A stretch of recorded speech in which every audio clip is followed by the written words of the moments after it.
को अब तक 4 घंटे हो चुके हैं, कुछ जगहों पर 4 घंटे और कुछ जगहों पर 3 घंटे। और ये तस्वीरें आप देख रहे हैं, ये तस्वीरें अमेठी से आ रही हैं। केंद्रीय मंत्री स्मृति ईरानी पूजा अर्चना कर रही हैं। आज वो अपना नामांकन दाखिल करेंगी। कल कांग्रेस अध्यक्ष राहुल गांधी ने अमेठी से अपना नामांकन दाखिल किया था। इसके साथ ही उन्होंने रोड शो किया था, जिसमें उनकी बहन प्रियंका गांधी, उनके भांजे और भांजी मिराया और रेहान और साथ ही साथ उनके जीजा रॉबर्ट वाड्रा भी मौजूद थे। जब वो अपना नामांकन करने गए तो उस वक्त कलेक्ट्रेट के अंदर गांधी परिवार की 3 पीढ़ियां मौजूद थी। सोनिया गांधी थी, राहुल और प्रियंका गांधी थे, रॉबर्ट वाड्रा थे, उनके बच्चे थे, जो कि गांधी परिवार की अगली पीढ़ी है। और कयास लगाए जा रहे हैं कि कल उनकी अनौपचारिक तौर पर राजनीति में एंट्री भी हो चुकी है। सतीश जी, मैं सबसे पहले आपसे जानना चाहूंगा कि आप किस तरह का मुकाबला देख रहे हैं अमेठी में स्मृति ईरानी और राहुल गांधी के बीच? मामला पिछले बार की तरह मामला इतना आसान नहीं है। अगर इतना आसान होता तो राहुल गांधी उस जगह के अलावा फिर दूसरी जगह पर नहीं जाते जहां पर मुस्लिम बहुल एरिया है। तो कहीं ना कहीं उनके दिमाग में यह शंका है और चुनाव में शंका होना बहुत स्वाभाविक है। ऐसा नहीं है कि राहुल गांधी ऐसा कर रहे हैं, इसके पहले भी कई बड़े दिग्गज नेता जहां पर भी वो शंका की गुंजाइश होती है तो सेफ गेम खेलना चाहते हैं, डिफेंसिव गेम खेलना चाहते हैं। तो वैसी स्थिति में राहुल गांधी ने वही किया है। तो ये अमेठी वाला मुकाबला इस बार दिलचस्प होगा, पटल बदल भी सकता है। और जो चूंकि कांग्रेस का गढ़ रहा है तो इस बात की उम्मीद जताई जा रही है कि देखिए कांटे का टक्कर होगा, कांटे का टक्कर होगा। दिलचस्प मुकाबला है। और देश में अगर कोई सबसे ज्यादा दिलचस्प चीज है, सीट है जिस पर सबकी नजरें लगी होंगी, तो वो सीट अमेठी ही रहने वाली है। क्योंकि 2 प्रमुख चेहरे भारतीय राजनीति के, एक तरफ राहुल गांधी जो कि कांग्रेस अध्यक्ष हैं और दूसरी तरफ केंद्रीय फायर ब्रांड नेता स्मृति ईरानी जो राहुल गांधी के खिलाफ चुनाव लड़ रही हैं। 2014 में भी उन्होंने राहुल गांधी को टक्कर दी थी। आइए अब सीधे आपको लिए चलते हैं बारामूला, जहां से हमारे सहयोगी आरिज बिलाल हमारे साथ जुड़े हुए हैं। आरिज, कश्मीर घाटी के अंदर चुनाव का क्या माहौल है? कितने कोणीय मुकाबला इस घाटी के अंदर देखा जा रहा है? देखिए, बारामूला कुपवारा की जो सीट है इसमें अभी तक तो तिकोनी मुकाबला था नेशनल कॉन्फ्रेंस पीडीपी और अवामी इत्तेहाद पार्टी के बीच में। लेकिन पीपल्स कॉन्फ्रेंस ने इसमें अब दोबारा से जो सजादगनी लोन है जो मंत्री रह चुके हैं, तो उनके आने से कहीं ना कहीं काफी उत्साह लोगों में देखने को मिल रहा है। और काफी संख्या में सुबह से लोग जो है वो अपने घरों से निकल के उन्होंने अपने मत का इस्तेमाल किया है। हम इस वक्त शादीपुरा बांडीपुरा में खड़े हैं। यहाँ पे सुबह से लोगों ने काफी संख्या में घर से निकल के अपने मत का इस्तेमाल किया है। और कुल मिला के जो कुपवारा बारामूला सीट है, अभी तक जो पोलिंग रिकॉर्ड की गई है वो तकरीबन 10% से ऊपर है। तो कहीं ना कहीं बहुत जो है वो अप्रिशिएटिव है कि काफी संख्या में लोग जो है वो अपने घरों से बाहर निकल के अपने मत का इस्तेमाल कर रहे हैं। और हालांकि जो अलगाववादी नेता है उन्होंने बायकॉट की कॉल भी दी है कि लोगों से कहा गया है कि वो पोलिंग बूथ से दूर रहे, अपने वोट का इस्तेमाल ना करें। लेकिन उसको रद्द करते हुए काफी संख्या में लोग जो हैं वो सुबह से ही घरों से निकल के अपने वोट का इस्तेमाल करते आ रहे हैं। आरिज, आपसे ये भी जानना चाहेंगे कि बारामूला और जम्मू यहां पर दोनों ही सीटों पर चुनाव है। ऐसे में खास तौर से घाटी में रोड ब्लॉकेड के बाद आर्टिकल 370 को लेकर श्रिलर पिच हमने चुनावी माहौल में देखी है, तो उसका कितना असर रहने वाला है? और मेरी खुद की तो रिसर्च नहीं है, लेकिन मैं सुन रही थी कहीं पर कि ये बेल वेदर भी कॉन्स्टिट्यूएंसीज हैं, इसके बारे में क्या जानकारी है? जी बिल्कुल, आपने सही मुद्दा उठाया, क्योंकि 370 को लेके पिछले दिनों काफी राजनीति हुई। दिल्ली से लेकर कश्मीर तक इस मामले को लेकर जिस तरह की बयानबाजी हुई, तो कहीं ना कहीं यहाँ कुपवारा बारामूला कॉन्स्टिट्यूंसी में ये मुद्दा छाया रहा। और जहां पे जो कॉन्टेस्टेंट्स हैं नेशनल कॉन्फ्रेंस के, मोहम्मद अकबर लोन है या अब्दुल कयूम जो है पीडीपी की तरफ से, इसी तरह रजा एजाज अली हैं पीपल्स कॉन्फ्रेंस की तरफ से, सभी और इंजीनियर रशीद हैं अवामी इत्तेहाद पार्टी के, तो सभी कैंडिडेट्स ने इस मुद्दे को अच्छी तरह उछाला है और इसके दिफा में वो खड़े हुए हैं। उन्होंने कहा है, बार बार उन्होंने ये कहा है कि चाहे कुछ भी हो, वो 370 को बचाने के लिए किसी भी हद तक गुजरने के लिए तैयार हैं। ठीक है आरिज, आप जमे रहिए वहां पर, हम आपसे समय समय पर अपडेट लेते रहेंगे। जम्मू कश्मीर की 2 सीटों के अलावा बिहार में भी चुनाव हो रहे हैं। बिहार की जमुई सीट पर आज पोलिंग हो रही है और बिहार की जमुई सीट से केंद्रीय मंत्री रामविलास पासवान के बेटे चिराग पासवान एनडीए के उम्मीदवार हैं। चिराग पासवान से बात की हमारे सहयोगी शिवपूजन झा ने। हमने देखा, लोगों के साथ संवाद करते देखा, इस पर उम्मीदें क्या है? देखिए, उम्मीद यही है कि 2014 से बेहतर परिणाम 2019 में हो अपनी लोकसभा जमुई की। अगर मैं बात करूं, पिछले 5 साल में मैंने यहाँ पर काम किया, जनता के बीच रहा हूं, तमाम छोटी बड़ी योजनाओं को धरातल पर उतारा है। नीति आयोग कहता है कि टॉप 5 ऐसे जिले जो कि देश भर में सबसे ज्यादा विकास का कार्य कर रहे हैं, उसमें जमुई शामिल है। तो कहीं ना कहीं मैंने काम किया होगा, इसीलिए नीति आयोग के ये आंकड़े सामने आए हैं। तो चिराग के नाम पर, चिराग के काम पर, ये मेरी टैगलाइन भी है। तो अपने काम पर मुझे विश्वास है, आदरणीय नरेंद्र मोदी जी के नाम पर मुझे विश्वास है, नीतीश कुमार जी के साथ पर मुझे विश्वास है, और मेरे राष्ट्रीय अध्यक्ष मेरे पिताजी आदरणीय रामविलास पासवान जी के आशीर्वाद पर मुझे विश्वास है। यहाँ पर जो डबल इंजन की सरकार है उसका फायदा मिलेगा एनडीए को? डेफिनेटली यस, उसका फायदा मिलेगा। मैं जनता को भी बार बार इसी बात का आग्रह कर रहा हूं। 27 साल के बाद ये सुनहरा लम्हा हमारे प्रदेश को मिला है। 27 साल में अगर बिहार उस तरीके से विकास नहीं कर पाया जिस बनिस्बत भारत के बाकी राज्यों ने किया, आज आप देखें भारत के बाकी राज्य, दिल्ली, मुंबई चमचमाते शहर, और वहीं बिहार में अगर आज भी चीजों का अभाव है, तो उसका कारण भी यही रहा कि निरंतर विरोधाभास की सरकारें रही हैं। केंद्र में कोई और, राज्य में कोई और। केंद्र की सरकार ने राज्य सरकार की परियोजनाओं को स्वीकृत नहीं किया, राज्य सरकार ने केंद्र सरकार की योजनाओं को धरातल पर नहीं उतरने दिया, निरंतर विरोधाभास रहा। 27 साल के बाद पहली बार, और इसका अनुभव तो मैंने भी किया है। इससे पहले मुझे छोटे छोटे काम कराने के लिए शुरू के 3 साल मुझे एड़ी चोटी का जोर लगाना पड़ता था। ऐसी परिस्थितियां भी बनी थी कि मुझे डीएम के ऑफिस के सामने दिन भर धरने पर मुझे जमीन पर बैठना पड़ता था। बट हाँ, 1.5 साल 2 साल में जिस तरीके से परिस्थिति बदली है, आने वाले समय में भी यही परिस्थिति बनी रहे, उसके लिए जरूरी है कि हमारे आज के प्रधानमंत्री पुनः देश के प्रधानमंत्री बने 19 के परिणामों के बाद, और 2020 के राज्य चुनाव के परिणामों के बाद, विधानसभा चुनाव के परिणामों के बाद पुनः हमारे मुख्यमंत्री नीतीश कुमार जी हमारे प्रदेश के मुख्यमंत्री बने। ये जरूरी है प्रदेश के विकास के लिए। पिछली बार चुनाव में हमने देखा था कि मतदान प्रतिशत बहुत उत्साहवर्धक नहीं था। आपको उम्मीद है कि इस बार जो है ज्यादा संख्या में लोग बाहर निकलेंगे और अपने मताधिकार का इस्तेमाल करेंगे? देखिए, मैं चाहता जरूर हूं, मैंने लोगों को जागरूक बहुत किया है। मैंने लोगों से ये तक आग्रह किया कि भले आप मेरे पक्ष में करें नहीं करें, बट अपने मत का प्रयोग करना उनके लिए बहुत जरूरी है। ये आपका अधिकार है। प्रदेश के निर्माण के लिए, राष्ट्र निर्माण के लिए बहुत जरूरी है कि हर कोई अपने मत का प्रयोग करे। हमारे प्रधानमंत्री जी ने भी कई मंचों से निरंतर ये आग्रह किया। मैंने भी जागरूकता अभियान चलाकर इस बात का आग्रह किया। उम्मीद करता हूं कि वोटिंग परसेंटेज बढ़े, और उम्मीद करता हूं कि वो उसका लाभ मुझे मिले। और आइए आप सुनते हैं राज्यसभा सांसद अमर सिंह ने हमारे सहयोगी जतिन गोस्वामी से बातचीत में क्या कहा। हमारे साथ अमर सिंह जी मौजूद हैं, जिन्होंने वोट किया है और वो बीमार भी हैं। पहले उनसे बात कर लेते हैं। सर, आप वोट देने आए हैं। सबसे पहला सवाल तो मेरा ये है कि बहुत सारे लोग वोट देने के लिए नहीं आ रहे हैं, तो ऐसे लोगों से आप कुछ कहेंगे? ऐसे लोगों से मैं कहूंगा जी कि वोट न देना राष्ट्रद्रोह है जी।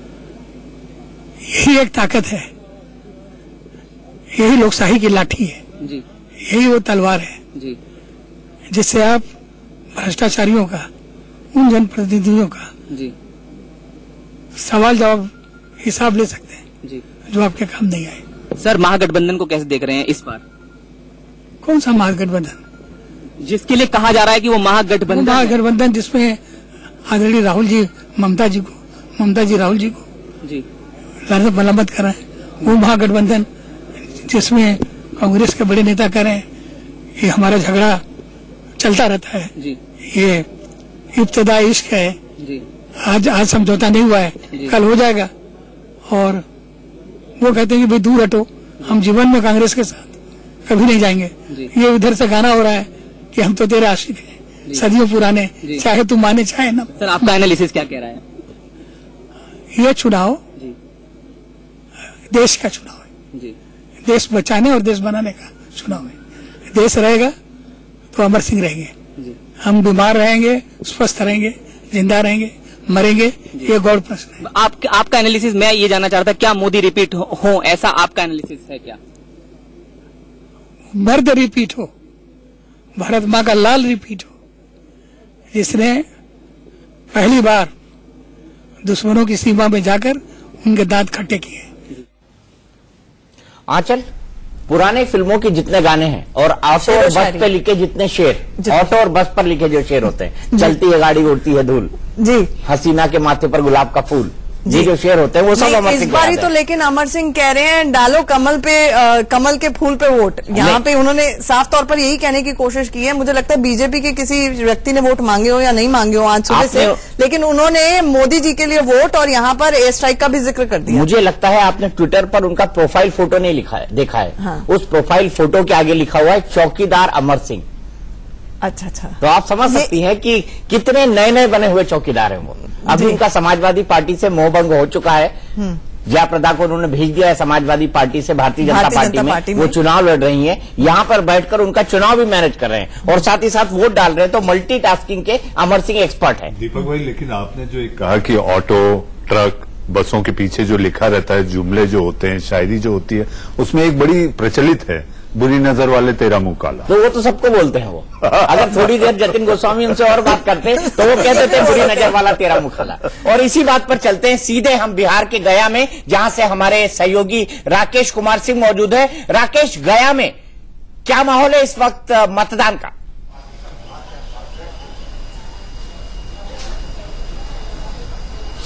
देखिए दीपक जी, जैसे जैसे दिन चढ़ रहा है, थोड़ी सी कतारें यहाँ पर कम हो रही हैं। यहाँ पर लंबी लंबी कतारें थी कुछ देर पहले तक, लेकिन कतारें छोटी हो गई हैं।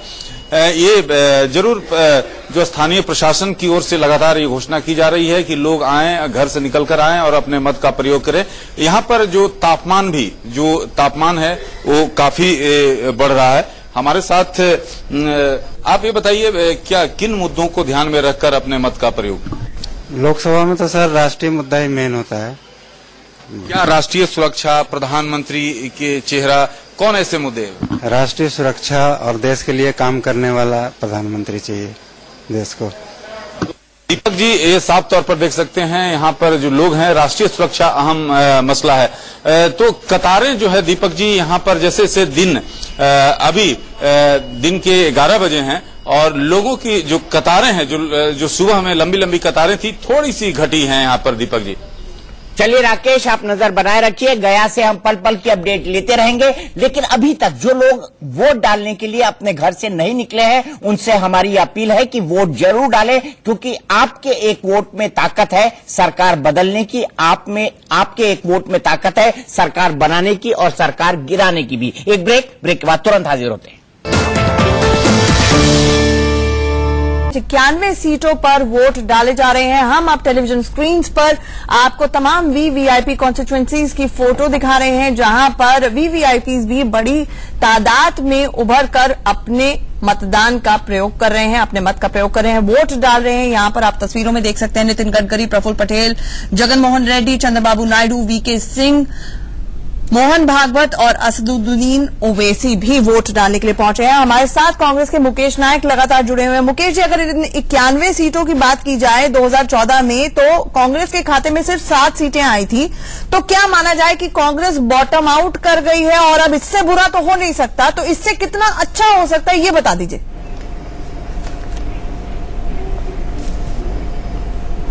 आपने ठीक कहा कि इससे बुरा नहीं हो सकता और जो कुछ भी होगा अच्छा ही होगा, यही उम्मीद हम लोग कर रहे हैं। अच्छा चुनाव लड़ा हमारे उम्मीदवारों ने। जिन 97 सीट्स पर आज वोटिंग हो रही है, वहां भी बहुत पूरी क्षमताओं के साथ राष्ट्रीय और जीवन को स्पर्श करते हुए सवाल हमने उठाए। हमने ईमानदारी से चुनाव लड़ा। हमारा संपर्क, हमारा संवाद, हमारा प्रचार अभियान पूरी गरिमा के साथ चला और हमें उम्मीद है कि बहुत अच्छा होगा इन 97 सीट्स पर। अब मुकेश जी, मैं आपसे जानना चाहता हूं, आंध्र प्रदेश में मुकेश जी हो रही है कि मुकेश जी, आप अच्छे होने की बात कर रहे हैं। आंध्र प्रदेश में कांग्रेस बिल्कुल साफ है मोटे तौर पर। उत्तराखंड में बहुत बड़ी टक्कर आप दे नहीं रहे, वहां बीजेपी की सरकार है। मैं नॉर्थ ईस्ट और यूनियन टेरिटरी छोड़ रहा हूं। बिहार में आप जूनियर पार्टनर हैं, छत्तीसगढ़ में आपकी सरकार है, जम्मू कश्मीर में भी आप जूनियर पार्टनर हैं, महाराष्ट्र के अंदर आपका एनसीपी के साथ अलायंस है, 2 सीटें वहां पर आप कॉन्टेस्ट में हैं, उड़ीसा में आप अच्छी स्थिति में नहीं है, उत्तर प्रदेश में आप महागठबंधन से बाहर है, वेस्ट बंगाल में आप अच्छी स्थिति नहीं है। तो सुधारेंगे कहां इन 91 सीटों में से? दीपक जी, महाराष्ट्र में हम अच्छा करने वाले हैं। महाराष्ट्र में जो आकलन आ रहे हैं, इसमें बहुत बड़ा फेरबदल होगा चुनाव परिणाम आने के बाद, ये बिल्कुल पक्की बात है। छत्तीसगढ़ में हम अच्छी सीट्स जीत रहे हैं। छत्तीसगढ़ की 11 सीट में से हमें उम्मीद है कि हम 8 से 10 सीटें जीतेंगे छत्तीसगढ़ में। बिहार में हमको 9 सीटें मिली हैं। 9 सीटों में से हमें उम्मीद है कि पूरी की पूरी सीटें हम बिहार में जीतने वाले हैं। आपसे आंचल ने कहा कि आप बॉटम आउट थे, आपकी 44 सीटें थी 2014 में, कितनी बढ़ा लेंगे कि आप सरकार बनाने की स्थिति में आ जाए? आपको तो आज ये मान लेना चाहिए कि हम सरकार बनाने की स्थिति में तो किसी हाल में नहीं आने वाले, चाहे गठबंधन के साथ, गठबंधन के बिना का तो सवाल ही नहीं उठता।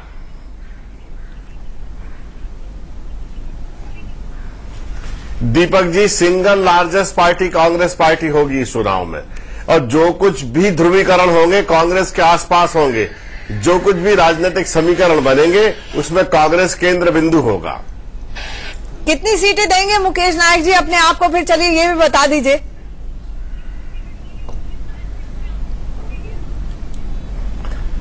देखिए, अभी चुनाव का पहला चरण है, बताइए। चुनाव आने दीजिए, पूरा चुनाव का मतदान हो जाने दीजिए, फिर हम सही आकलन बताएंगे आपको, आपके साथ हम डिबेट्स में रहेंगे। ठीक है, आप पूछिएगा तो हम अपना आकलन ईमानदारी से आपको बताएंगे। लेकिन हमारे पास जो पहले चरण का चुनाव हुआ है, जगह से ग्राउंड रिपोर्ट्स आ रही है, खासतौर से यूपी की 8 सीटों पर जहां पर आज मतदान होना है, और यूपी में ही कहा जाता है कि सत्ता की चाबी है, दिल्ली की सरकार का रास्ता है। ऐसे में वहां पर तो यही समझ में आ रहा है, महागठबंधन का हिस्सा आप हो नहीं पाए तो आपकी तो ना दोस्ती अच्छी ना दुश्मनी अच्छी, और सारे लोग डिस्टेंस मेंटेन किए हुए हैं। अब तो मायावती और अखिलेश यादव भी आपके ऊपर ही गरजने शुरू हो गए हैं।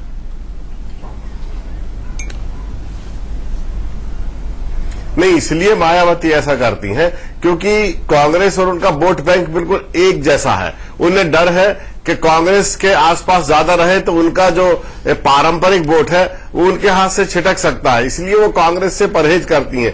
क्योंकि आजादी के बाद से हमारा दलित वोट कांग्रेस के साथ रहा है, तो उन्हें लगता है कि कांग्रेस को अगर साथ में लेंगे तो हमारा जो ट्रेडिशनल वोट है वो उनके हाथ से जा सकता है। दूसरी बात, उत्तर प्रदेश में बीजेपी को भी कुछ नहीं मिल रहा है। सबसे ज्यादा उत्तर प्रदेश की 80 सीटों में अगर सबसे ज्यादा नुकसान पूरे देश में भारतीय जनता पार्टी को हो रहा है तो उत्तर प्रदेश में हो रहा है। उत्तराखंड की भी 5 सीटों में से 3 सीटें उनके हाथ में से जा रही हैं।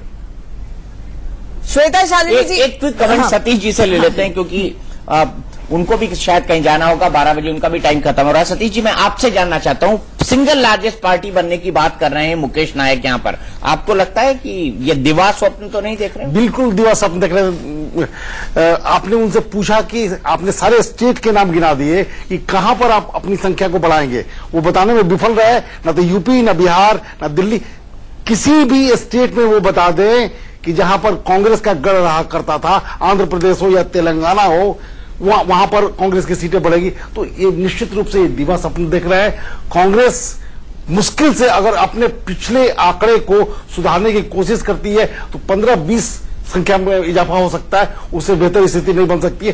क्योंकि जहां पर भी वो गए एक जूनियर पार्टनर के रूप में गए और उनकी विषाद रीजनल पार्टी से भी कम होती चली गई। तो हो सकता है कि 2022 में कुछ नया सगुपा होगा, जादुई छड़ी से कुछ नई बातें निकलेंगी, लेकिन 2019 में कांग्रेस की स्थिति बहुत ही क्रांतिकारी रूप से बदलती हुई दिखाई नहीं दे रही है। मनीष भाई, आपको क्या लगता है, आप कितने नंबर देंगे कांग्रेस को इन पूरे चुनाव?